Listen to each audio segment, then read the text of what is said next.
નમસ્કાર વિદ્યાર્થી મિત્રો, આજે આપણે શૈક્ષણિક મનોવિજ્ઞાનની સંકલ્પના અને વ્યાખ્યાઓ સહિત જોઈશું. તેની અંદર educational psychology is that branch of psychology which deals with teaching and learning. Skinner has defined that definition, that he has said it is a branch of psychology which deals with teaching and learning. તો Skinner એમ કહેવા માંગે છે કે આ teaching અને learning સાથે સાયકોલોજીની branch શાખા છે એ જોડાયેલી છે. તો આમાં બે પ્રક્રિયાઓ થાય છે. એક આપણે ટીચિંગ શીખવું એટલે લર્નિંગ, અને ટીચિંગ એટલે શું શીખવવું છે, શીખવું અને શીખવવાની પ્રક્રિયા છે. નેક્સ્ટ ડેફિનેશન છે ક્રો અને ક્રોની. Educational psychology describes and explains. Describes વર્ણન કરે છે અને સમજાવે છે.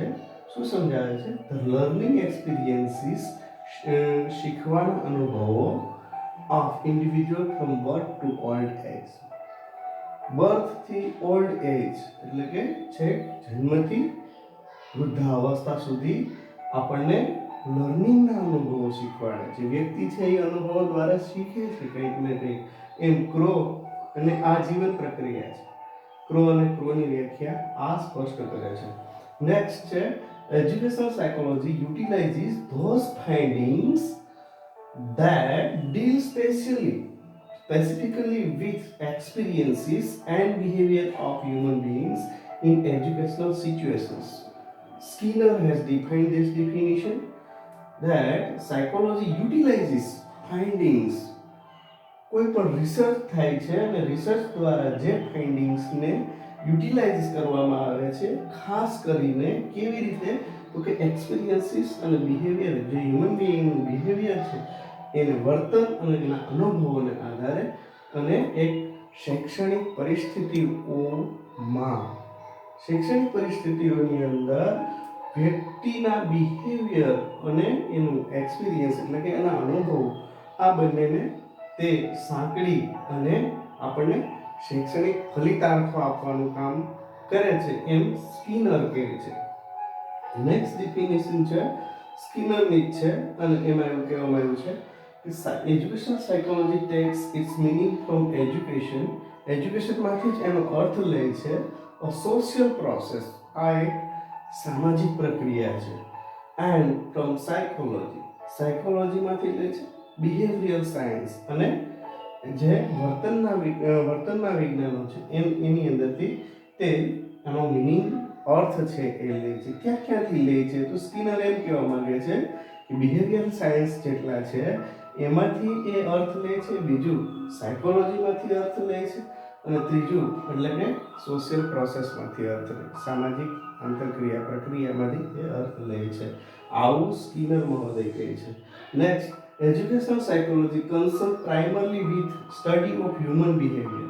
અહીંયા પણ હ્યુમન બિહેવિયરની જ વાત કરવામાં આવી છે, અને એ નોલ એન્ડ અધર્સ એ જે મનોવૈજ્ઞાનિકો થઈ ગયા તેણે કીધું છે કે હ્યુમન બિહેવિયરની સાથે તે જોડાયેલું છે, કન્સર્ન છે as it changes and directed under social process of education. એક સામાજિક જે પ્રોસેસ છે એજ્યુકેશનની એ ચેન્જ કરે છે અને એક દિશા નિર્દેશ કરે છે, એના દ્વારા તે એવું કહેવા માંગે છે. તો આ બધી ડેફિનેશનો આપણે જોઈએ, આના આધારે આપણે એમ કહી શકીએ કે એજ્યુકેશનલ સાયકોલોજી છે એક શૈક્ષણિક પ્રક્રિયા છે. એની અંદર માનવ વર્તનો અને માનવના અનુભવો છે એના દ્વારા શીખવાતી એક મનોવિજ્ઞાનની શાખા છે. આવું થોડુંક ફલિતાર્થ થાય છે આના દ્વારા. આ વ્યાખ્યાઓ દ્વારા આપણે એવું શીખી શકીએ. બીજી વાત કે અહીંયા થોડાક એવી જે ફલિતાર્થો છે એની આપણે ચર્ચા કરીએ.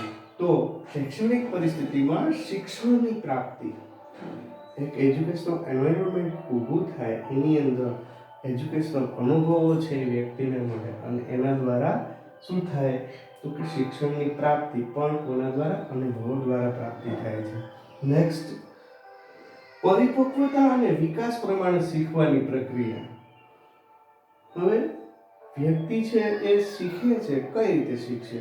તો કે એક તો એની પરિપક્વતા, અને બીજું કે એનો જે પણ કંઈ મેન્ટલ વિકાસ થાય છે, શારીરિક વિકાસ થાય છે, આ બધું જ એની સાથે આ ફેક્ટર્સ બધા જોડાયેલા છે, અને એ પ્રમાણે એ શીખવાની પ્રક્રિયા છે એ નિર્ભર છે. ઘણા મનોવૈજ્ઞાનિકોએ આના ઉપર રિસર્ચ કર્યા છે, અને એ પણ આપણે આગળ જોઈશું. શિક્ષણ પરીક્ષણની અને વિદ્યાર્થીઓ સાથેના વ્યવહારની નવી ક્ષિતિજો વિકસાવે છે. એજ્યુકેશન સાયકોલોજી બીજી કઈ વાત કરે છે? તો કે ભાઈ એક શિક્ષણનું ટેસ્ટિંગ ઓફ એજ્યુકેશન અને વિદ્યાર્થીઓ સાથેના વ્યવહારની નવી ક્ષિતિજો. વ્યવહાર કેવી રીતે કરવો, બિહેવિયર કેવી રીતે કરવું, આપણે જે ટીચિંગ કરીએ છીએ વિદ્યાર્થી સાથે કઈ રીતે વર્તવું, વિદ્યાર્થીની જે સાયકોલોજી છે એને સાંકળીને અને એના વર્તનો છે એમાં આપણે કંઈક તફાવત લઈ આવવાનો છે. અને એ કામ છે એ ટીચિંગનું છે. અને લર્નિંગનું કામ શું છે? તો લર્નિંગ છે એ કામ કરે છે કે એને એવા વર્તનો કરાવે છે, વર્તનો કરવાનું શીખવવું, એટલે કે એ શીખવાની પ્રક્રિયા છે. અને વર્તનો જ્યારે એ ઓબ્ઝર્વ કરવા માંડે એટલે એ શીખવાની પ્રક્રિયા થઈ ગઈ. તો અહીંયા એ બાબત નેક્સ્ટ. અને એમાં ટેસ્ટિંગ છે એ કારણભૂત છે. અલગ અલગ ટેસ્ટિંગ કરવામાં આવે સાયકોલોજીના ટૂલ્સ દ્વારા. માનવ વ્યવહારને સામાજિક પ્રક્રિયાના સંદર્ભમાં સમજાવતું વિજ્ઞાન છે. આ વિજ્ઞાન કેવું છે? તો કે માનવ વ્યવહાર જે પણ કંઈ થાય છે એને આપણે અહીંયા સોશિયલ પ્રોસેસની વાત કરી હતી એવી રીતે. તો કે ભાઈ જે પણ કંઈ હ્યુમન બિહેવિયર છે એને સામાજિક પ્રક્રિયાના સંદર્ભમાં આ મનોવિજ્ઞાન છે એ આપણને સમજાવે છે. એટલે એક વિજ્ઞાન બની ગયું છે. નેક્સ્ટ, તો કે સામાજિક પ્રક્રિયાથી પરિમાર્જિત અને પ્રેરિત માનવ વ્યવહારનો અભ્યાસ કરતું શાસ્ત્ર છે. સામાજિક પ્રક્રિયાથી પરિમાર્જિત છે અને એનાથી પ્રેરિત છે. કારણ કે અહીંયા હ્યુમન સાથે સંકળાયેલી વાત છે ને. Human being is a social animal, સામાજિક પ્રાણી છે. તો સમાજની અંદર એ રહીને જે કંઈ સામાજિક પરિસ્થિતિઓના અનુભવો છે એની લાઈફને અનુકૂળ આવે છે અને એ એમાંથી પણ શીખે છે. તો એ પ્રેરણા આપતું એક શાસ્ત્ર છે અને એનો અભ્યાસ પણ કરતું શાસ્ત્ર છે. નેક્સ્ટ છે માનવીના વર્તનનો, અધ્યયનનો અને માનવ પ્રતિચારોનો અભ્યાસ કરે છે. હવે આ મનોવિજ્ઞાન છે એ શૈક્ષણિક મનોવિજ્ઞાન શું કરે છે? તો કે ભાઈ માનવના વર્તનનો અનુભવ કરે છે, આપણને શીખવાડે. બીજું શું કરાવે? અધ્યયન, કેવી રીતે અધ્યયન કરાવવું અને કરવું. આ બે વસ્તુ છે એ આના દ્વારા શીખાય છે. બીજી બાબત કે પ્રતિચારો.